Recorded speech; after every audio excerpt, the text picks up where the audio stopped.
저희도 이제 이 마스크 쓰니까 굉장히 답답해요, 이게. 그래서 힘들긴 하는데, 일단 뭐, 여러분들이, 예.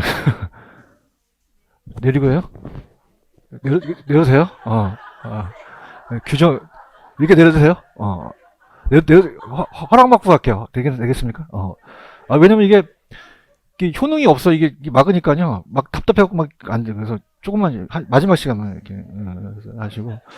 그래서, 일단 뭐, 되게, 지금 분위기 괜찮고, 이렇게 해서 좋은데, 일단 제가 이제 말씀드린 건 좀 그래요. 좀 제가 하도 딱딱하게만 강의만 해서 그러는데, 좀 열심히 좀 하시고 좀 화이팅 했으면 좋겠어요. 그리고, 그러니까 제가 강의가 조금 갈려요. 또 어떤 분들은, 쟤는 이렇게 야매꾼이다. 그죠? 갈리고 그러는데, 그래서 제가 또 이제 뭐, 우리 있는 저기 강남이나 종로에 계신 분처럼 그냥 점잖하게 하고 싶은데, 이게 좀 어떻습니까? 액션도 좀 부리고, 좀 야매도 가는데, 근데 중요한 건 가장 적중률이 중요합니다. 그래서 나중에 작년에 제가 아마 대수생분들이 많이 들으셨을 거예요. 적중을 많이 했거든요. 그죠? 그러니까 적중은 노력을 많이 하는 게 다 와요. 그러니까 여러분들이 노력한 것만큼 저도 밤새서 노력하거든요.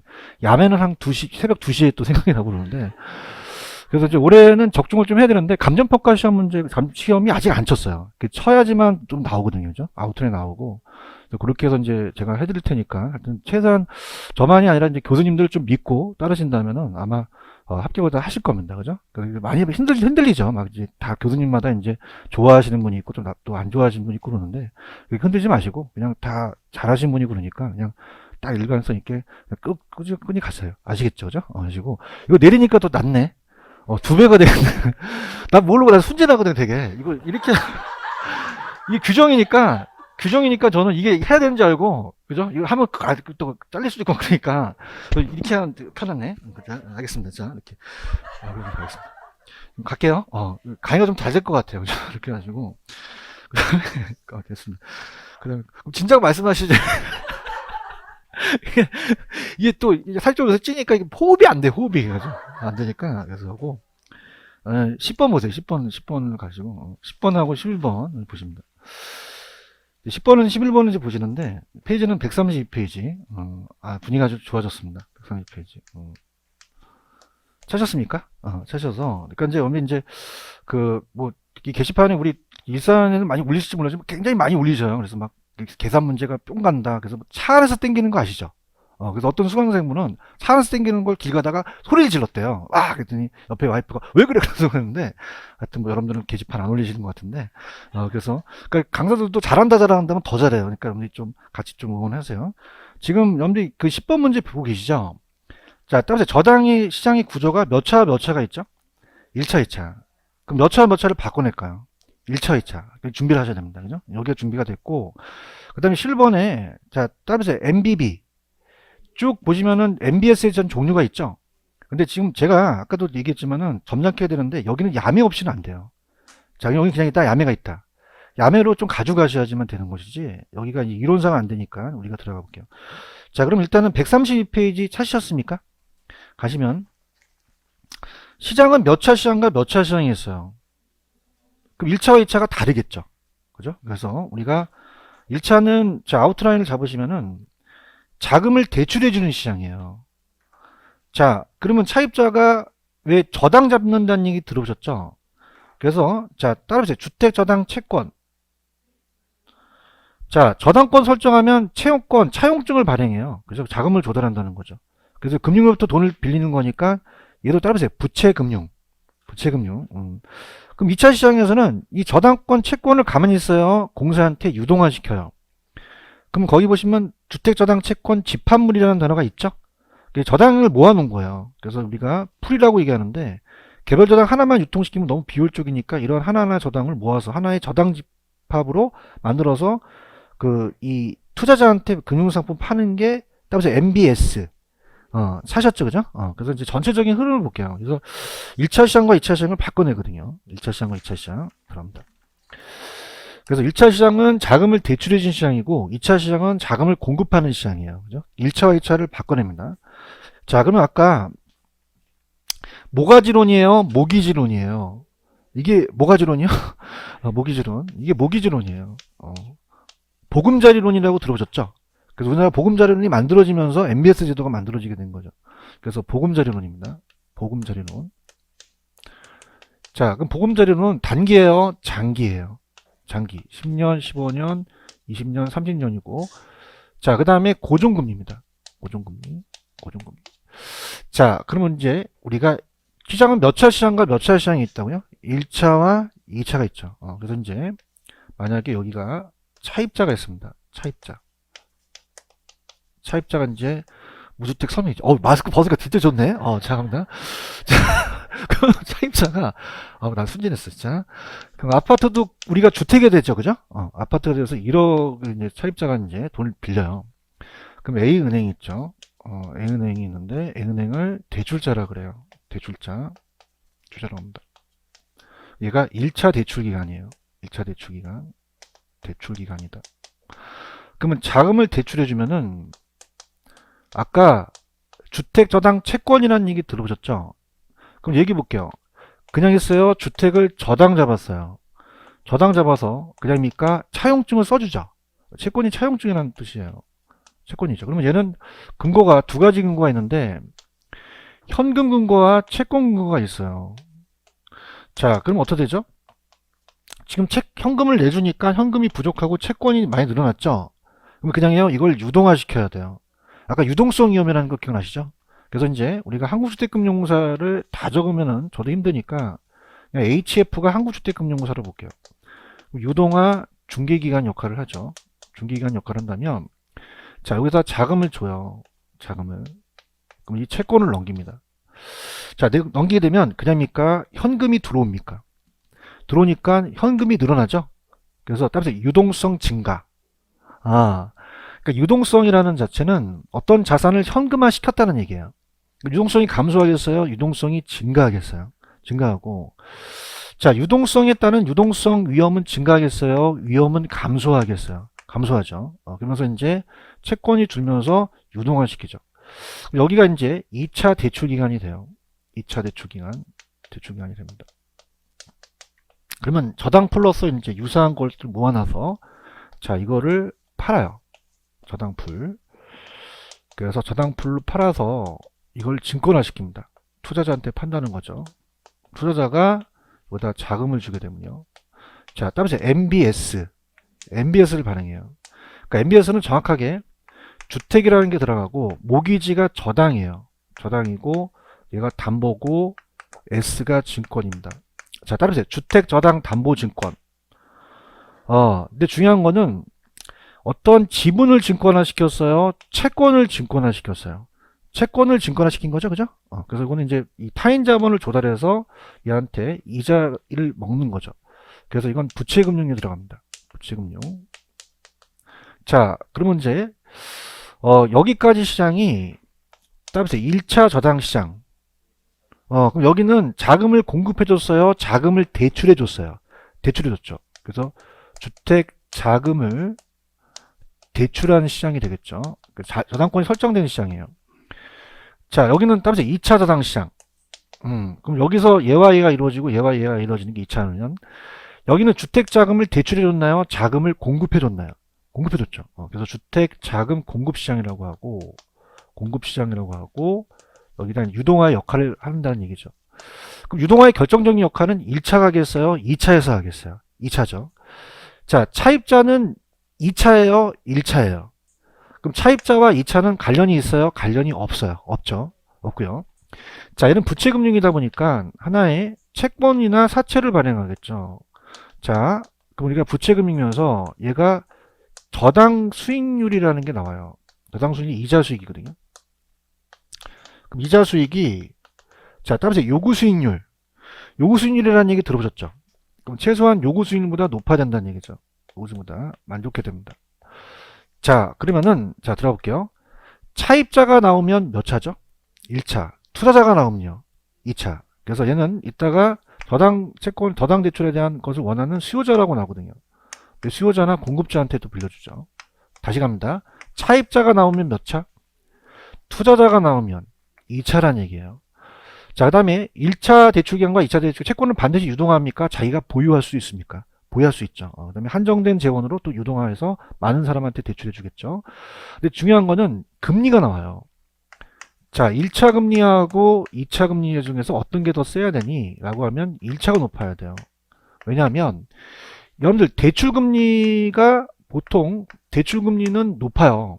한 4%다. 근데 지금 많은 분들이 얘기해 보는데 이 MBS에 대한 수익률은 왜 국공채 수익률 아시죠?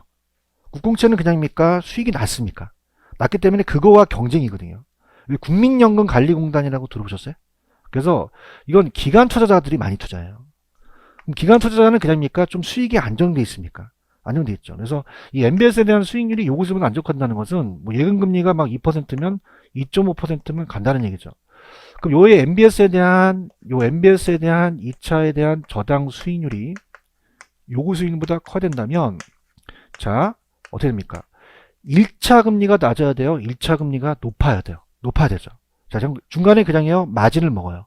많이 먹기 때문에 금리는 몇 차 금리가 높아야지 유도가 된다? 1차예요. 그럼 공인중개사도 몇 차와 몇 차가 있어요. 몇 차가 중요합니까? 결혼이 몇 차야? 열심히 하겠습니다. 그럼 몇 차의 비중이 높다? 1차 비중이 높다는 거죠. 아시겠죠? 그죠? 이렇게 보시면 되고. 자, MBS에 대한 종류가 좀 어렵긴 한데, 자, 일단 가볼게요. 펜 들어보세요. 여기까지. 자, 지금 주택저당 유동화 제도라는 단어가 있나요? 그래서 구름구시 위주로 공사가 MBS를 발행해요. 그래서 투자자한테 매각해서 자금을 조달하죠. 자, 그러면 중요한 건 이거예요. 맨 밑에 가시면 몇 차와 몇 차가 있죠? 자, 얘기해 볼게요. 차입자가 들어가면 몇 차예요? 투자자가 들어가면 이걸 빨리 선택하셔야 됩니다. 그럼 1차는 저당권이 그냥 있어요. 설정된 시장이에요. 주택금융시장, 주택자금 대출시장이라고 되어 있나요? 그래서 주택자금에 차입자 들어가 있나요? 그럼 1차예요. 그래서 1차 대출기관과의 시장. 대출기관에 설정된 주택저당 채권을 자신의 포트폴리오 일부로 보유하기도 하고, 자, 반드시 팝니까? 자기가 보유할 수도 있습니까? 보유할 수도 있고, 2차에 팔기도 하겠죠. 3번 저당 대출의 유동화 원활하기 위해서는 1차 저당 시장의 금리가 2차보다 높아야 된다고 했나요? 몇 차가 높아야 된다고 그랬죠? 1차. 2차 시장은 그냥입니까? 유동화되는 시장입니까? 주택 자금 대출 시장이에요? 공급 시장이에요? 자, 2차에는 차입자가 나와야 돼요? 투자자가 나와야 돼요? 그래서 주택저당 채권에 대한 집합물 사고 파는 금융기관과 기관 투자자라는 단어가 있나요? 그래서 1차 대출기관, 2차 대출기관, MBS 투자자한테 이루어지는 거죠. 그럼 MBS 발행은 2차 대출기관인 한국주택금융공사가 유동화 중개 역할을 하면서 MBS를 발행해요. 자, 1차 저당 시장의 차입자는 1차 있죠. 그럼 차입자와 2차의 저당 시장과는 아무런 관련이 있다 없다? 없다. 그럼 차입자의 개별적 채무행위 등의 MBS 투자 수익 영향을 주지 않는다. 자, 보세요. 한국주택금융공사의 지급보증이라는 단어가 있나요? 자, 따라서 지급보증. 그래서 차입자가 못 갚으면 대신 또 보증해주기 때문에 쉽게 또 유동화될 수 있다는 거 좀 체크해 보시고요. 자, 그 다음에 오른쪽 MBS는 ABS의 일종이라고 되어 있나요? 찾으셨습니까? 자, 이게 왜 그러냐면은 잠깐 넘겨보세요. 넘겨보시면은 우리가 135페이지에 그 이유를 한번 대볼게요. 자, 135페이지 보시면은 밑에 개념 플러스에 밑에 ABS라는 단어가 있나요? 그러면 ABS는 차에 장착시키는 겁니까? 아니죠. A가 자산이에요. 자산이고 원래 빼기 담보부고 S가 증권이어서 원래는 우리가 자산 담보부 주권이 맞는데 이걸 자꾸 자산 유동화 지권이라고 내요. 유동화 지권. 자, 그러면은 자산을 가지고 유동화 시킨다는 건 현금화 시킬 수 있죠. 근데 아까 따라서 MBS 기억나십니까? 그럼 MBS는 자산이에요. 이거는 주택이에요. 주택. 그럼 주택 저당 담보 증권이라면 자산이 넓은 개념입니까? 주택이 넓은 개념입니까? 자산 안에 주택이 있다는 얘기죠. 요거 이해 가시겠습니까? 그래서 밑에 135페이지 개념 플러스에 자산 유동화 증권 있나요? 얘는 자산 유동화에 관한 법률에 의해서 특별법에 SPC라는 회사가 ABS를 발행해요. 자, 그러면 밑에 ABS 있어요? 그럼 ABS는 그냥이요, 넓은 개념이에요. 자, 주택입니까? 자산을 기초로 합니까? 그럼 자산은 주택만 있는 게 아니죠. 여러 가지 채권, 기업보험, 수익증권에 대한 형태, 주택채권까지 여러 가지가 있겠죠. 그렇죠? 그러면 어떤 게 넓은 개념이라고요? ABS가 넓은 개념인가요? 그래서 넘겨보시면 그 지문이 아까 133페이지로 가시면은 어떻게 돼요? 그럼 맨 밑에, 맨 위에 MBS는 ABS의 일종이라는 거 아시겠죠? 그 안에 들어가 있다는 얘기예요. 자산의 신용도만 높게 평가되면 이를 발행하여 자금을 조달할 수 있다. 자, 주택시장에 더 많은 자금이 공급되기 위해서는 2차가 안 필요하다, 필요하다. 유동화에 대한 필요한 거죠. 자, 각각에 대한 발행 효과로 갈게요. 자, 주택 수요자가 차입자는 차입기회가 축소되어 차입기회가 확대돼요. 돈을 많이 빌릴 수 있죠. 소자금으로 주택 구입 가능하고 주택 수요도 더 늘어나죠. 근데 이게 제일 중요한 게 뭐가 시험에 나왔냐면 단기는 공급이 됩니까? 공급이 안 됩니까? 안 되죠. 공급자한테도 빌려주거든요. 그럼 단기는 수요만 증가하니까 가격 하락한다, 상승한다. 상승할 수 있고요. 금융기관 1차 대출 기관들은 어떻게 돼요? 저당채권을 매각해서 현금이 들어왔죠. 자금 조달에 용이하고. 자, 이거 시험에 나옵니다. 2번 배표. 자, 그래서 굵은 글씨 위주입니다. 유동성 위험이 증가해요. 유동성 위험은 감소해요. 유동성은 증가한다고 말씀드렸죠? 그래서 현금이 많이 들어오니까 유동성은 늘어나고 거기에 따른 유동성 위험은 감소하죠. 다시 할게. 뭐는 감소하고 뭐는 증가. 얘기해 보세요. 유동성 위험은 감소하고 유동성은 증가. 어머타임. 유동성 위험 감소, 유동성 증가. 이걸 바꿔낼 수 있다는 얘기예요. 자, 그 다음에 3번 배표. 자, 지금 얘가 유동한다는 건 많은 재원이에요. 지금 한정된 재원이에요. 많은 재원이 있으면 유동 안 하겠죠. 그래서 한정된 동그라미 치시고 더 많은 차입자, 많은 동그라미 주택 자금을 공급할 수 있고요. 자, 이 자기자본 비율이라는 것은 따라해봐요. 현금 보유 비율. 자, 어떻게 해야 될까? 현금이 많이 들어왔죠. 그래서 이 BIS 비율이 높아질 수 있다는 거고 재무 건전성 개선에 효과가 되고요. 자, 2차 대출 기간 한국택금융공사는 어떤 효과가 있을까요? 자, 1번 아까 MBS 발행 보관, MBS 지급 보증한다고 그랬죠? 자, 모가지론이에요. 지금 이게 모기지론이에요. 이거를 공급하죠. 그래서 10년 이상 30년까지 원금 원리금 체증시 70%까지 땡겨줍니다. 뭐 DTI도 청부채상환 충족시 되고요. 그다음 주택 신용 보증 업무를 해주고 또 주택 연금 보증을 해줘. 아까 염대 주택 연금 기억나시죠? 보증 업무. 자, 기간 투자자는 어떻습니까? 주식 단기 채권 이외에도 자, 이건 단기예요. 장기 투자 상품이에요. 장기. 아까 MBS는 만기 5년 이상 장기 채권이기 때문에 분산 투자할 수 있고요. 안정적 투자 가능하죠. 지급 보증을 하니까 또 쉽게 또 할 수도 있죠. 자, 이번 별표. 자, 저당 수익률이 무슨 수익률보다 만족해야 돼요? 요구 수익률. 그러면 요구 수익률이 커야 돼요? 저당 수익률이 커야 돼요? 저당. 그래서 아까 국채 수익률 같은 게 요구 수익률과 똑같고 이 저당 수익률이 이제 MBS 수익률이죠. 이렇게 보시면 되고 그 다음에 정부 입장에는 어떻죠? 우리가 MBS를 또 우리가 정부는 일반 경기가 주택 경기가 침체 시 MBS 제도는 경기조달수단으로 사용할 수 있고 주택금융 자금 수급 불균형을 해소할 수 있고요. 3번의 별표 이게 시험에 나왔습니다. 주식시장과 다른 자본시장이 오히려 호황시예요. 침체시. 침체시라는 단어가 있나요? 그 침체시 자금의 흐름 왜곡되는 걸 방지할 수 있는 제도 장치죠. 자, 호황입니까? 침체시입니까? 침체시. 이렇게 보시면 돼요. 이해 가셨습니까? 자, 그럼 빨리 힘내시고 10번 풀어봅니다. 스타트.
자, 다음 저당시장 구조에 관한 설문지 오는 거는 3번이 정답일까요?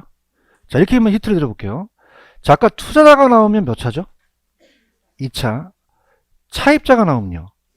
여기를 잡으세요. 그럼 1번에 보시면 여러분들 투자자라는 단어가 있나요? 그 몇 차라고 생각하십니까? 2차죠, 2차. 2차는 저당대출기관과 다른 기관사 사이에 저당을 사고팔죠. 그런가요? 그 다음에, 자, 현관 배치를 해보세요. 저당대부를 원하는 수요자라는 얘기가 있죠. 자, 한 번만 더. 자, 따르세요. 저당대부를 원하는 수요자. 자, 따르세요. 차입자. 차입자가 이렇게 시험에 나오거든요. 그래서, 요 차입자 나오면 몇 차죠? 1차. 그럼 1차라고 치셔야 되죠. 저당대부를 원하는 차입자와 저당대부 제공하는 금융기관이 이루어졌죠. 3번이 정답인가요? 1차당 대출기관은 2차에 그들이 설정한 저당을 사고 판단, 필요한 자금을 조달한 거 맞습니까? 자, 아까 몇 차 금리가 높아야 된다고 했죠? 그럼 2차당 시장의 수익률이 모조당이라는 수익률보다, 자, 2차당 시장의 MBS 수익률이죠? 자, 모조당이 아까 1차 금리에 대한 수익률이에요. 그러면 모조당 수익률보다 높을 때, 낮을 때 저당의 유동화가 활성화된다는 거죠. 그럼 몇 차가 높아야 된다는 얘기입니까? 1차죠. 자, 차입자는 몇 차에 있죠? 그럼 2차와 저당대부를 받는 원래의 차입자는 밀접한 관계가 없다라고 하셔야 되죠. 있다, 없다? 없다. 이해 가셨습니까? 그 다음에 다시 말씀드리지만 11번은 야매 없이는 못 듣는다는 얘기했죠. 그래서 넘겨볼게요. 페이지로 가시면 일단은 134페이지입니다. 자, 이론부터 갈게요. 먼저 야매는 나중이고 134페이지 4가지 종류가 있어요. 그래서 우리나라가 발행하는 게 MBS에 대한 종류가 MBB하고 CMO를 발행합니다. 특히 MBS에 대한 종류가 CMO인데 이 두 가지가 시험에 나올 가능성이 커요. 특히 얘는 우리 시험 문제가 한글로 나옵니다. 주택 모기지가 저당이고요. 저당이고 담보로 해서 다시 채권을 만들었어요. 주택 저당 담보부 채권이고요. 자, CMO는 따라서 다계층 채권. 그럼 계층이 하나예요? 계층이 여러 개예요? 여러 개. 다계층 채권. 그래서 얘는 항상 채권이 여러 개로 이제 발행한다는 거죠. 자, 그래서 다양화가 나오면 얘가 무조건 다양화 나오면 CMO가 찍습니다. 자, 아까 이렇게 볼게요. 봐봐. 아까 조기상환 위험이라는 거 기억나시죠? 그럼 조기상환 한다는 건 그냥입니까? 만기 전 변제를 합니까? 그 다음에 아까 시장이자가 높아지면 금리 위험도 생기겠죠. 자, 그럼 따라보세요. 원리금 수취권. 자, 은행이요. 저당권 설정하게 되면 돈을 받아야 되죠. 그럼 원가 이자를 받을 수 있는 원리금 수취권사가 져요. 그럼 조기상환하게 되면 이자가 들어와요? 안 들어와요? 안 들어가고, 그죠? 조기상환해버리면 또 금리 위험도 생길 수도 있죠, 그죠? 그래서 이거 이제 지고요. 자, 우리가 저당권 설정한다는 얘기 들어보셨죠? 왜? 채무불이행 때문에 그런 거죠. 근데 절차가 복잡하기 때문에 채무불이행에 대한 위험을 저당권자가 져요. 그럼 얘는요, 이 권리를 가만히 있나요? 이 공사한테 넘기나요? 넘기고 또 투자자한테 넘길 수도 있죠? 그래서 따라서 MPTS. 찾으셨습니까? 자, 이건 따라서 패스한다는 얘기 들어보셨죠? 그러니까 패스라는 거는 모든 권리를 다 투자자한테 넘겨버리는 거예요. 그래서 이체증권이라고 합니다. 우리가 패스해서 수령한다는 거죠. 자, 그러면 이건 지분형 MBS예요. 자, 그러면 우리가 야매를 가기 전에 이론이 먼저 중요하니까. 그러면 원리금 수취권과 저당권을 다 그냥입니까? 투자자한테 넘깁니까? 그 모든 위험을 다 누가 지겠어요? 투자자가 지겠죠. 투자자가 집니다. 그래서 특히 이 원리금 수취권이 조기상환하게 되면 원리금이 안 들어오잖아요. 그 원리금 수취권에 대한 위험이 가장 유명한 게 조기상환 위험이거든요. 근데 우리가 어떤 단어가 나오냐면, 자, 따라해보세요. 콜방어. 콜방어라는 게 뭐냐면, 자, 콜방어가 어디 있을 거예요? 펜 들어보세요. 밑에, 박스 밑에 빨간색 콜방어 있나요? 자, 뭐냐면, 차입자가 조기상환 하잖아요. 그러면 이 공사가 발행기간이거든요. 채권의 만기 전 변제로부터 투자자한테 회피하는 것을 말한다고 돼 있죠? 찾았나요? 그러니까 뭐냐면, 자, 이 차입자가 그냥요, 조기상환을 해요. 그럼 은행이 또 조기상환 들어왔다고 콜이 오겠죠? 그래서 콜은, 자, 따보세요. 여보세요? 들어와요. 그럼 콜이 들어왔다는 건 뭐냐면, 조기상환을 해야 하자는 거죠. 그러면 계약이 끝나버릴 수도 있잖아요. 그럼 그냥이 돼요? 방어해야 돼요. 그게 무슨 방어? 콜방어라는 거죠. 근데 들어보세요. 얘는 그냥요, 투자자가 다 위험해요. 그러면 방어할 수 있다, 없다? 없다는 거죠. 지가 부담해야 되는 거죠. 콜방어 가능하다, 불가능하다? 불가능해요. 자, 그럼 이렇게 해볼게요. 그럼 얘는 투자자가 안 위험할까요? 위험도가 제일 높을까요? 높죠. 대답 좀 해보세요. 그럼 수익도 높겠죠, 그죠? 그래서 MBB는, 자, 요거는 채권형입니다. 채권형 MBS는, 자, 이건 원리금 수취권과 저당권을 발행기관이 갖고 있어요. 누가 갖고 있다? 그럼 발행기관이 넘겨요? 안 넘겨요? 안 넘기죠. 자, 발행기관이 모든 위험을 지겠죠. 분위기 안 좋다는 거 다시 할게. 자, 따라서 원리금 수취권. 이걸 가지고 있는 사람이 조기상한 위험을 진다는 얘기예요. 지금 보고 있나요? 따라서 저당권. 채무불이행하게 되면 저당권을 갖고 있는 사람이 책임을 지겠죠? 대답해 주세요. 그럼 MBTS는 이걸 그냥입니까? 다 투자자한테 넘겼습니까? 그럼 누가 다 위험합니까? 투자자가 위험하죠. 대답해요. 그럼 콜방어 돼요? 안 돼요? 안 되고 막을 수가 없다는 거죠. 그러면 투자자 입장은 그냥입니까? 가장 위험도가 큽니까? 수익도 높겠죠. 그런가요? 근데 MBB는 투자자한테 넘겨요. 발행기관이 다 갖고 있어요. 그럼 모든 위험을 다 누가 질까요? 발행기관이 지겠죠. 그럼 조기상한 위험도 발행기관이 지겠죠? 맞나요? 그럼 콜을 어떻게 돼요? 방어할 수 있다는 거죠. 자, 얘는 그냥이다. 콜 방어 가능하다. 가능하다는 거죠. 많이 힘드시죠? 콜 방어가 몇 글자죠? 그러면 이 중에서 세 글자만 콜 방어가 돼요. 나중에 터뜨렸는데요. 분위기 안 좋고. 뭐하고 뭐만 되죠? MBB하고 CMO만 콜방어가 된다는 얘기죠. 화이팅 하세요. 야매가 있다니까. 그죠? 아시겠어요? 자, 그럼 어떻게 된다? 얘는 수익도 높고 투자 위험도 높고, 얘는 수익도 낮고 위험도 낮다면 안 팔려요. 그죠? 그러면 봐봐. 짜장면하고 짬뽕이 안 팔리니까 그냥이야 짬짜면이 나와. 그냥이야 혼합형이 나와. 자꾸 상품이 다양해지는 거예요. 그런가요? 그럼 이 두 가지는 그냥이야 합친 거야. 합쳤어. 혼합형이야. 그래서 혼합형이기 때문에 자, MBS입니다. 자, 그래서 이거는 자, 따라서 페이. 따라서 페이. 원리금 수취권만 투자한테 넘겨요. 그죠? 자, 갈게요. 무슨 수취권만 넘긴다고요? 그러면 투자자는 원리금 수취권에 대한 조기상한 위험을 지겠죠? 대답해 보세요. 그럼 콜방어 된다. 얘는 콜방어 안 된다. 어떻게 하셨어요? 네, 그렇죠. 그래서 CMO가 나온 게 된 거예요. 그럼 CMO는 콜방어 안 된다. 콜방어 된다. 왜? 그래서 CMO라는 게 탄생이 된 거예요. 근데 성격은 저당권은 발행기관이 갖고 있다는 거죠. 그런가요? 자, 그래서 우리가 다계층 채권이라는 게 나옵니다. 자, 그래서 다음에 다계층 채권. 그럼 계층이 하나예요? 여러 개 있어요. 트렌치라고 하는데. 그래서 1트렌치서부터 8트렌치까지인데 만기가 똑같겠어요? 만기 구조가 다르겠어요? 다르죠. 그래서 1년 만기, 2년 만기, 3년 만기가 틀리겠죠. 자, 이제 채권이다 보니까 여러분들 1년 만기 이자 가세요? 3년 만기 이자 가세요? 뭘 맡겨봤어야 알지, 그죠? 그럼 기간이 길수록 그냥입니까? 이자가 더 높습니까? 그럼 이자가 똑같다? 상이하다? 상이하죠. 얘는 콜방어 안 돼요? 콜방어 돼요. 왜요? 근데 따라서 장기 투자만 된다. 단기 투자는 안 돼요. 장기 투자만 돼가지고 단기 애들은 콜방을 안 해줘요. 그죠? 그럼 단기가 됩니까? 장기가 됩니까? 장기. 야, 너 몇 년 갈래? 저 10년이요. 그래? 그럼 5년 후에 콜을 부를게. 이렇게 하는 거예요. 그럼 누구 투자자였으면 된다? 장기만 되는 거죠. 이해하셨습니까? 자, 그러면 갈게요. 잘 하셔야 됩니다. 콜방어 몇 글자? 그럼 뭐하고 뭐? MBB하고 CMO. 그죠? 초등학생도 마실 거예요. 그렇죠. 그 다음에 가볼게요. 투자자를 그냥 영어로 소리 나는 데 쓰면 다음에 투자자. 그러면 T가 들어가면 무조건 투자자예요. T가 들어가면 누구다? 투자자. 그 다음에 발행기간은 자, 다음에 발. 그럼 B가 들어가면 무조건 발행기간이에요. 갈게요. 자, 다음에 MBB. 자, 다음에 발발이. 다 이건 누가 집니까? 발행기간이 진다는 거죠. 아시겠습니까? 자, T하고 투자자 B는 그냥 했어요. 두 개 다 합쳤어요. 자, 다음에 페이만 투로 넘긴 거죠. 그죠? 맞나요? 그래서 다음에 원투 저발. one more time. 원투 저발. 원리금 수취권은 누구한테 간다? 투자자. 저당권은요?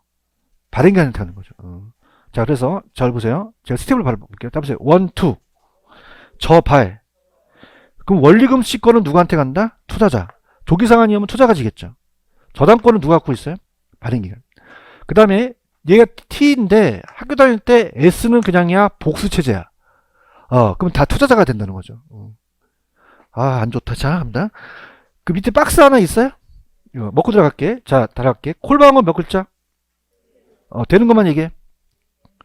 MBB하고 CMO. 근데 CMO는 다 돼. 장기만 돼. 그러니까 부분만 된다는 거죠. 화이팅 하세요. 자, 한다. MPTS는 다 TS죠. 자, 그러면 발발이에요? 투투예요? 다 투자자가 가져가는 거죠. 원리금 수익권 투자자, 발행기관 저당. 자, 이거 알아? 답세 원투 저발. 원투가 뭐야? 원투만 알아. 미치고 한장 없으지만. 원리금 수익권은 누가 가져가? 조기상환되잖아요. 저당권은 누가 갖고 있어? 발행기관이시잖아.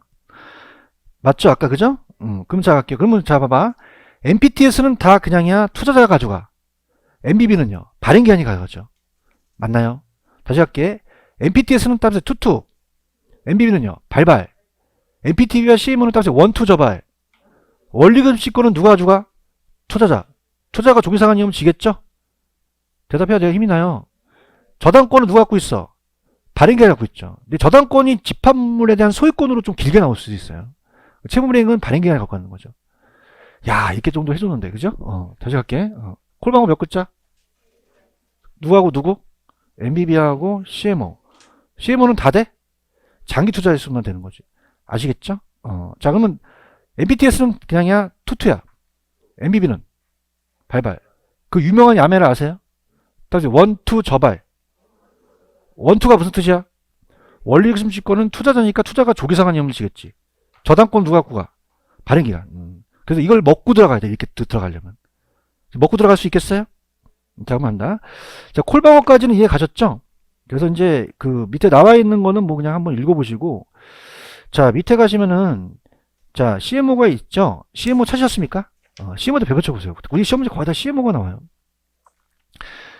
CMO는 따라봐. 다계층 채권. 자, 그래서 우리가 좀 그렇게 해볼게요. 지금 여러분들 그 위에 보시면 이 저자분이 기억 니은이 따라서 MBB. 자, 누가 다 지죠? 발행기관이 다 지나요. 대답 좀 해주세요. MBB 콜방어 되나요? 되죠. 그럼 차입자의 채무자가 상환하는 원리금 MBB 발행기간에 다 이전했죠? 그렇죠? 그럼 투자자에게는 MBB 보유기간 동안에 별도의 채권이자가 지급되면서 투자 원금은 이제 MBB 만기 때 지급하는데, 자, MBB는 투자자를 또 보호하기 위해서 따라서 초과담보. 초과담보라는 단어가 있나요? 그래서 초과담보를 또 원하기도 하거든요. 이렇게만 좀 또 보시는데, 초과담보 수준을 또 유지한다, 그냥 그렇게만 가져가세요. 집합보다 MBB를 더 적게 발행해서 또 초과담보를 원한다. CMO 나와 있나요? CMO는 따라서 다계층 채권. 자, 따라서 다양한, 다양화가 나와요. 그래서 얘는 채권의 만기와 이자가 다양화 나왔다, 여러 가지 정도 나왔다, 그러면 못 찍으셔야 돼요. CMO. 자, 우리나라의 MBS 대부분 CMO라고 그때 말씀드렸죠? 자, 각각 그 계층이 따라서 트렌치. 그럼 이자율과 채권 만기가 동일하겠어요? 다 다르겠어요? 다르죠. 그래서 고정이 될 수 있고 유동이 될 수 있고. 니은번, 얘 콜방어 가능한가요? 가능하잖아요. 근데 어떤 투자자일수록 가능하겠어요? 장기 투자만 가능하죠. 그렇죠? 그래서 우리가 첫 번째 트렌치의 채무자의 원가 이자가 수치됨으로써 MBTS와 성격을 갖고, 그 다음에 첫 번째 트렌치가 아닌 나머지 트렌치의 MBB와 성격이 유사하면서 선순위가 아닌 나머지 후순위 트렌치의 채권을 보유기간 동안에 이자가 또 수치되겠죠. 자, B의 별표. 어느 투자자일수록 콜방어 가능하다고 얘기했죠? 장기라고 이 저자분 해놓으셨나요? 그래서 우리가 콜방어 실현할 수 있죠. CMO는 MBTS와 MBB를 두 가지 합친 거죠. 그 다음에 미음번에 가시면은 이제 마지막 트렌치에서 더 높은 이자가 또 지급되겠죠. 아까 기간이 길수록 이자가 높다고 했죠? 그래서 우리나라는 선순위예요. 후순위다, 선순위다. 그래서 신용등급이 좀 높습니다. 신용등급이 낮은 채권에 더 높은 이자를 또 지급하기 때문에 투자한테 위험이 더 크겠죠. 자, MBS에 대한 특성, 그 굵은 글씨 위주로 갑니다. 1번. 자, 저당 대출의 만기보다 짧은 만기 가진 혹은 긴 만기 가진 MBS를 발행될 수 없다, 될 수도 있다. 있죠. 자, 3번. 차입자의 조기 상환을 위해서 수익이 변동되는 좀 MBS도 있고요. 또 5번에 가시면 자산이 주택대출, 저당대출 채판물로 담보로 해서 별도의 신용보완이 또 이루어지므로 높은 신용등급 채권이 발행될 수도 있습니다. 자, 밑에 가시면 여러분들 유동화증권의 아까 CMO는 이해 가셨죠? 자, 따라서 CMBS. 자, C가 커머셜이에요. 그럼 이건 주택입니까? 상업용입니까? 상업용이다. 그렇게만 가져가시면 돼요. 이해 가셨죠? 그러면 11번을 한번 맞춰보세요. 11번은 제가 낸 게 아니라 다 이제 모의고사 나왔던 건데 한번 맞춰보세요. 제 주관적 개념이 아닙니다.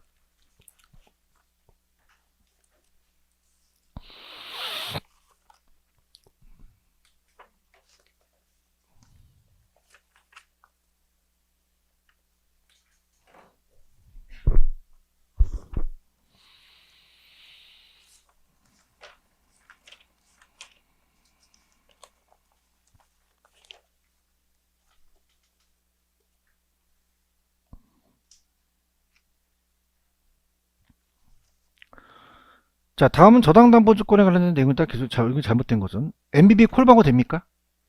왜 되죠? 감사합니다. MPTS는 다 누가 갖고 하죠? 투자인가요? CMO 콜방어 불가능합니까? 가능하죠. 몇 번이 정답이에요.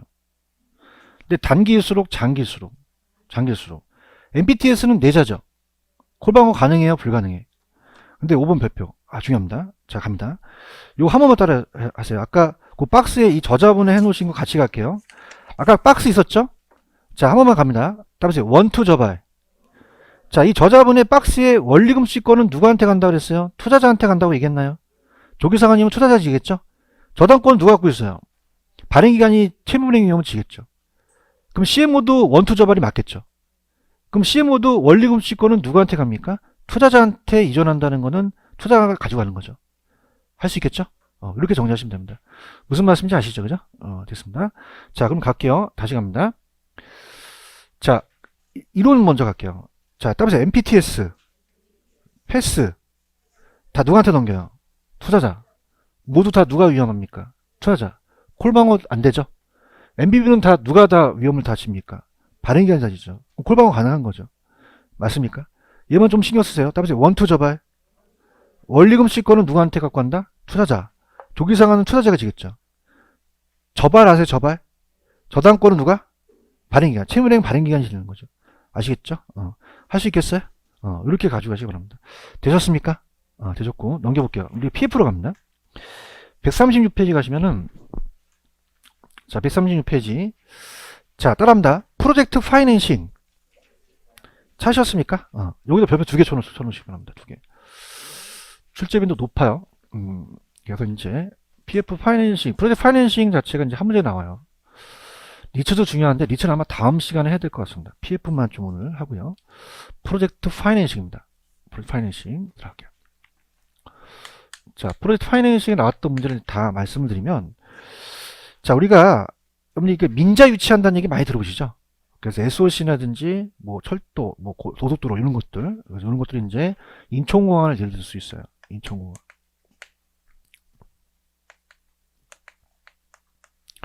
그래서 고속도로나 터널을 지나게 되면 톨게이트비를 받아요. 고속도로나 터널. 자, 그러면 단기 사업이에요? 장기 사업이에요? 장기 사업. 자, 소규모 사업이에요? 대규모 사업이에요? 대규모 사업이죠. 그래서 정부가 자기가 직접 하는 게 아니라 민자 유치합니다. 그래서 이 민간 업체를 여기다 띄워들게 해요. 그래서 포스코라는 회사 들어보셨나요? 그래서 그 회사가 여기에 참여하게끔 하거든요. 참여해서 이렇게 이제 그립니다. 코를 그리고 입을 그릴게요. 자, 그럼 이게 어떤 거냐면 이 담보대출이 아니에요. 그래서 포스코에 부동산이나 물적, 신용담보를 가지 않거든요. 그래서 미래에 사업성이나 톨게이트 같은 건 그냥입니까? 톨게이트비를 받죠. 그럼 그냥요 나중에 수익이 생겨요. 사업성이나 수익성을 가지고 빌려주거든요. 그럼 은행은 안 위험하겠어요? 은행은 위험하겠어요? 위험하죠. 그래서 해골을 그렸어요. 해골. 그래서 이렇게 해골을 그려서 이렇게 해골입니다. 무섭게 생겼죠. 그죠? 그래서 상처가 있어요. 이렇게. 자, 그러면은 우리가 이 포스코라는 회사가 시행사가 되고요. 시행사가 되고 개발업자예요. 자, 우리가 사업주입니다. 사업주가 돼서 여기 참여한 거죠. 그런데 포스코는 그냥입니까? 아파트도 만듭니까? 부도날 수도 있죠. 그럼 그냥요 얘와 회사를 분리시켜야 돼요. 자회사를 만들라고 하죠. 그래서 우리가 독립된 회사를 만들어 버립니다. 자, 왜 페이퍼 컴퍼니라는 얘기 들어보셨나요? 실체입니까? 명목입니까? 그래서 감정평가 시험을 공인중개사 뺏겼는데 이 페이퍼 컴퍼니 면목회사는 일정 자격요건을 하면 법인세가 면제가 돼요. 면제가 안 된다? 될 수도 있다. 그래서 완전히 분리시킵니다. 그러면 얘가 부도나도 얘한테 영향을 줘요? 안 줘요? 안 주고 얘도 영향을 주지 않겠죠. 그래서 법률적이나 회계상 완전 분리시켜버린 거예요. 그래서 이 금융기관이 또 대부단이라고 하고 대주단이라고 하거든요. 얘가 차주가 돼서 얘한테 자금을 주게 되면 얘가 고속도로 사업을 해요. 자, 그러면 자금을 여기다 주게 되면 이익이 생깁니다. 그래서 원리금을 갚아 나가는 거죠. 자, 근데 이제 중요한 것은 사업주 입장과 금융기관 입장이 똑같습니까? 다릅니까? 달라요. 자, 우리가 얘가 도산됐더라도 얘한테 청구할 수 있어요? 없어요? 없죠. 따라서 비소구. 기억나시죠? 그죠? 근데 100% 비소구입니까? 어느 정도 제한소구입니까? 제한소구. 그래서 비소구 또는 제한소구예요. 어느 정도 소구를 원하죠. 그래서 얘한테 다 하지 말라고 그러고 시공사를 선정하라고 합니다. 시공사. 그래서 지급 보증을 해주게 돼요. 자, 그래서 사업 주체를 주기 때문에 그냥입니까? 위험을 분산시킵니까? 근데 위험이 분산되지만 사고이 많으면 어떻습니까? 배가 산으로 갈 수 있죠. 그러면 그냥요 사업이 지연될 수도 있어요. 금융 비용이 또 많이 나갈 수 있죠. 그럼 그만큼 또 금융기관은 또 우리가 수익성이 또 많이 생길 수가 있는데, 자, 사업주의 또 장점은, 자, 따라합니다. 부의 금융. 부의 금융은 따라서 장부의 금융. 장부의 기록이 안 된다는 거죠. 부의 금융은 효과가 나타납니다. 이게 뭐냐면, 자, 포스코는요, 인천공항만 그 고속도로만 만들어요. 아파트 사업도 해요. 그러면 아파트 사업을 하려고 A은행에서 돈을 땡기게 되면은 장부 갖고라고 하죠. 자, 따라서 대차 대조표. 근데 이게 따라서 재무상태표. 좀 바뀌었거든요. 그죠? 그 재무상태표 안에 부채로 기록이 되면 돈을 안 빌려줘요. 근데 따라서 장부의 금융. 그럼 장부에 기록이 돼요? 장부에 기록이 안 돼요. 안 되니까 돈을 빌려줄 수 있겠죠. 그럼 부의 금융효과가 나타난다는 것은 금융기관의 이점입니까? 사업주의 이점입니까? 사업주는 채무 수용 능력이 높아진다는 거죠. 이해 갔나요? 자, 금융기관은요, 또 정보를 공유해요. 그래서 정보의 비대칭성에 대한 문제를 또 해소할 수가 있고요. 자금관리라는 게 나옵니다. 자금관리. 자, 여러분들 예전에 우리가 설날 같은 때 어머니가 이 세뱃돈 받으면 그냥요 괄치예요. 그 별도 통장을 만들죠, 그죠? 그래서 자, 따라서 에스크로우, 별도 계좌를 만들어요. 별도 계좌. 그래서 에스크로우로 해서 위탁 계정을 만듭니다. 에스크로우에서 따로 한다는 거죠.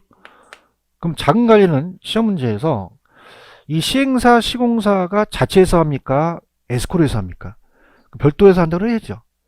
부동산 신탁회사라고 들어보셨죠? 여기서 또 관리하기도 하고요. 그 다음에 이제 우리가 예전에 시험에 나왔던 게 뭐가 나왔었냐면 자금의 지출 우선순위입니다. 자금의 지출 우선순위는, 자, 이 공사비는 대출을 들었어요. 그래서 이 공사비를 먼저 지급하고 나중에 시행사의 개발이익은 나중입니다. 개발이익이 먼저 지급돼야 돼요? 공사비가 먼저 지급해야 돼요? 공사비죠. 자, 펜 들어보세요. 들어갑니다. 자, 지금 136페이지 가시면은 프로젝트 파이낸싱 있나요? 개발금융, 공급자 금융이에요. 자, 일반적인 기업금융과에 대한 차이점은 당연히 1번, 부동산 개발 사업의 프로젝트로 발생하는 장래 수익성을 기초로 했죠.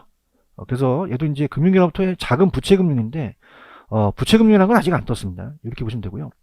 그럼 원칙적으로 물적 담보나 개발업자의 신용에 의존해요? 의존하지는 않아요. 않겠죠. 그래서 차입금에 대한 상한 재원은 프로젝트 사업에 발생한 현금으로 의존합니다. 그러면 차주 사업주 입장에서는 다양하고 복잡한 업무로 인해서 전통적인 기업금융보다, 자, 어떻게 돼요? 낮은 금융 비용이 나가겠어요? 높은 금융 비용이 나가겠어요? 그럼 대출금리 별도의 수수료도 부담이 되겠죠? 자, 갑니다. 2번 갑니다. 특징. 자, 소규모예요? 이건 대규모 사업이에요.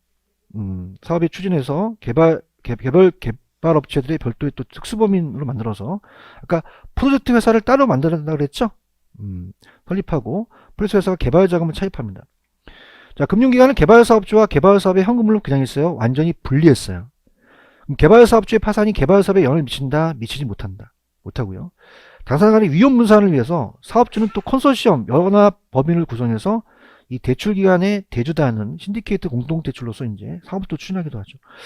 자, 아까 제가 이 프로젝트 회사는 명목회사라고 말씀드렸죠.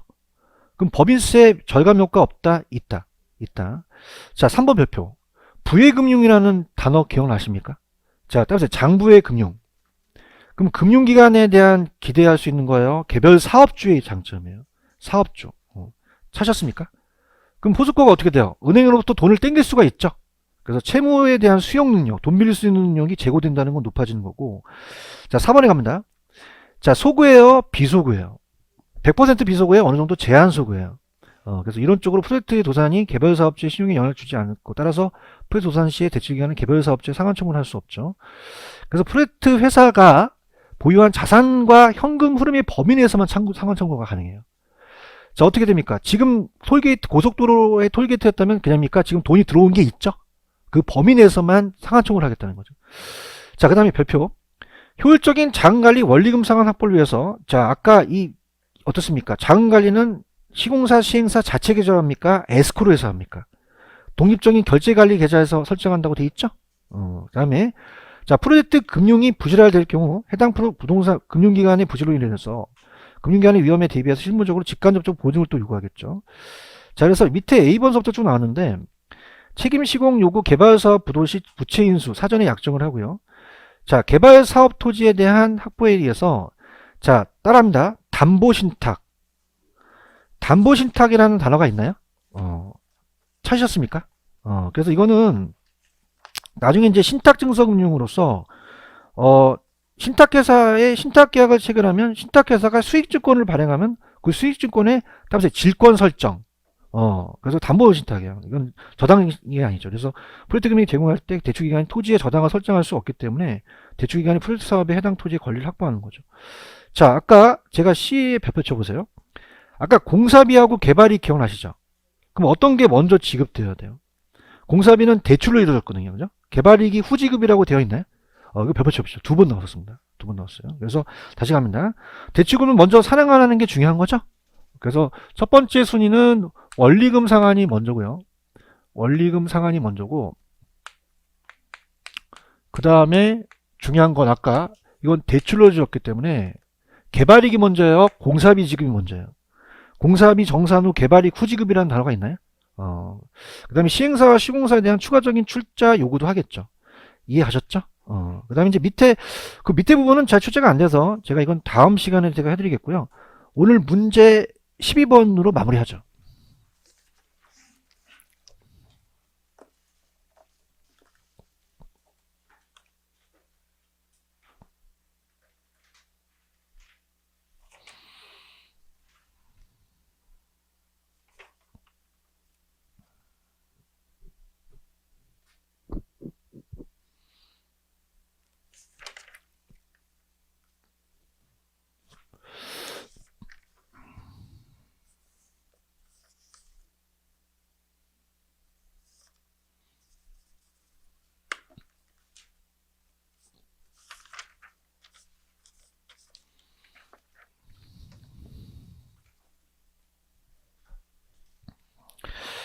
자, 12번 사업주가 특수 목적회사 프로젝트 회사를 설립했다. 프로젝트 금융에 활용하는 경우 다음 중 오는 것은? 자, 1번 프로젝트 금융의 상환 재원은 사업주의 모든 자산입니까? 앞으로에 대한 수익성입니까? 자, 그래서 프로젝트 파이낸싱은 사업주에 대한 신용이나 물적 담보가 아니죠. 그래서 자산을 기반으로 이제 가는 게 아니라 나중에 해설해 보시면은 프로젝트 발생하면 사업성이라는 단어가 있겠죠. 그죠? 미래의 현금 흐름의 자금을 조달하는 기법이기 때문에 사업성을 기반으로 가고요. 자, 아까 부의금융이라는 거 기억나시죠? 그럼 부의금융으로서 어떻게 됩니까? 재무상태표에 부채로 표시된다, 표시가 안 된다. 안 되고요. 자, 해당 프로젝트 부지가 되더라도 대출기관의 채권 회수가 영향이 없다, 영향이 있다. 있죠. 자, 어떻습니까? 우리가 부실화가 되면 대출기관의 채권 회수에 영향이 없을까요? 있을까요? 있겠죠. 그래서 프로젝트의 금융 부실화는 또 금융기관의 또 부실로 이루어지겠죠. 4번이 맞나요? 4번이 우리 간평에 나왔던 걸 공인중개사 뺏겼던 문제입니다. 아까 법인세 면제되죠. 그래서 일정한 요건을 갖춘 프로젝트 회사는 법인세 감면을 받을 수 있다라고 하고요. 자, 프로젝트 사업주의 자금은요, 차주가 임의로 할까요? 에스크로에서 할까요? 그러면 어떻게 돼요? 신탁회사라는 회사 들어보셨죠? 그래서 에스크로 계정을 관리해서 사업비에 공정하고 투명한 자금을 집행하는 거지, 차주가 임의로 관리한다는 건 틀린 거죠. 해서 보시고요. 정답 몇 번? 4번. 그 다음에 137페이지 137페이지 가시면은 밑에 4번에 따보세요. PFABS. 이거는 한 번 나오고 안 나왔기 때문에 이건 제가 다음 시간에 해드리고요. 거기 3번에 보시면 이 금융에 참여하는 금융기관이라는 단어가 있나요? 자, 금융기관은 어떻게 됩니까? 프로젝트 성공적인 수행 시에는 높은 이자 수익을 획득할 수도 있죠. 그 다음에 금융지원단은, 자, 성공적인 수행을 위해서 프로젝트가 단일 사업에 치중하는 것을 또 요구할 수 있죠. 그 사업만. 그 다음에 3번에 가시면 아까 요거 별표 쳐보세요. 자, 차주와 대주 간에 정보가 비대칭 문제를 해소할 수 있다는 단어가 있죠. 자, 따라서 정보 공유. 그럼 비대칭 문제를 막을 수 있다는 거죠. 사업성 검토하니까. 이거 체크하셨습니까? 넘겨볼게요. 마지막. 자, 4번으로 가볼게요. 양가로 4번의 별표. 자, 부동산 시장에 미치는 효과는 어떨까요? 자, 프로젝트 금융은 공급자 금융이에요. 개발 금융이에요. 그러면 여러분들 이게 활성화되면 주택 등 부동산 공급을 감소시키겠어요? 증가시키겠어요? 증가시키고, 개발업자 입장에서 자금 조달 능력과 신용은 취약하지만 기술 시공 능력이 우수하여 프로젝트 높은 수익성이 검토되어 자금을 조달할 수 있다라고 되어 있나요? 제가 봤을 때는 3번이 나올 가능성이 높습니다. 자, 따라서 선분양, 후분양. 자, 가볼게요. 자, 예전에 제가 한 건데 이거 굉장히 중요합니다. 이거 아주 잘 낸 건데 보세요. 선분양과 후분양이에요. 자, 그럼 여러분들 얘기해 보세요. 선분양은 팔고 줘요, 짓고 팔아요. 제가 할게요. 팔고 짓죠. 미치겠어요. 후분양은요, 짓고 팔아요. 그럼 우리가 기출됐던 게 공급이 나왔었거든요. 그럼 얘기해 보세요. 파니까 그냥입니까? 건설회사가 돈이 들어옵니까? 그럼 공급 물량이 늘어날 수 있다는 거죠. 그런가요? 근데 후분양은요, 지려면 건설회사들이 돈 빌리죠. 그럼 잘 빌려줄까? 안 빌려줄까? 안 빌려줘요. 도급순위 물론 이제 삼성이나 얘네들은 빌려주지, 대형 건설사의 독점으로 갈 수 있다는 거죠. 그럼 공급이 나와요? 잘 안 나와요. 이게 시험 문제 나왔었습니다. 그죠? 그래서 자, 기출입니다. 후분양은 장기겠죠. 장기로 공급이 증가한다, 공급이 감소한다. 선분양은요, 공급이 늘어날 수도 있다는 거죠. 맞습니까? 지배감은 바뀌죠. 자, 다음 후분양. 짝대기 내려갔죠. 연구한 거야, 새벽 2시에. 그럼 얘는 그냥이야, 공급이 줄어들어. 자, 선분양은 그냥이야, 이게 서 있어. 이거 안 먹혀, 몰라, 씨야. 이렇게. 맞아요? 그럼 여쭤볼게요. 공급이 줄면은 됩니까? 안 됩니까? 안 돼요. 대답해봐요. 줄면은 대형사의 독점으로 가볼 수밖에 없다는 거죠. 맞나요? 그럼 프로젝트 파이낸싱이 요즘은 주택 건설업체도 빌려준다는 얘기예요. 그러면 소형 건설사도 그냥입니까? 돈을 빌릴 수가 있습니까? 그럼 후분양을 정착시킬 수 있다는 거죠. 3번은 보고 계신 거예요? 그럼 이건 무슨 분양을 위한 거죠? 후분양, 후분양. 맞나요? 칭찬할 땐 칭찬 안 하고 이거 아주 잘 내주셨어요. 그죠? 우리는 항상 전 칭찬합니다. 그러면 우리가 무슨 분양에서 무슨 분양으로 가려고 해요, 지금? 근데 후분양은 공급이 줄어들고 있죠? 그럼 PF를 많이 활성화시켜야 된다는 거죠. 이해 갔나요? 자금 조달, 신용 취약한 기업에 있어서 필요한 자금을 조달하기 위해서 이 후분양 가기 위해서 어떻습니까? PF를 좀 활성화시켜서 건설회사한테 많이 빌려주려고 하는 거죠.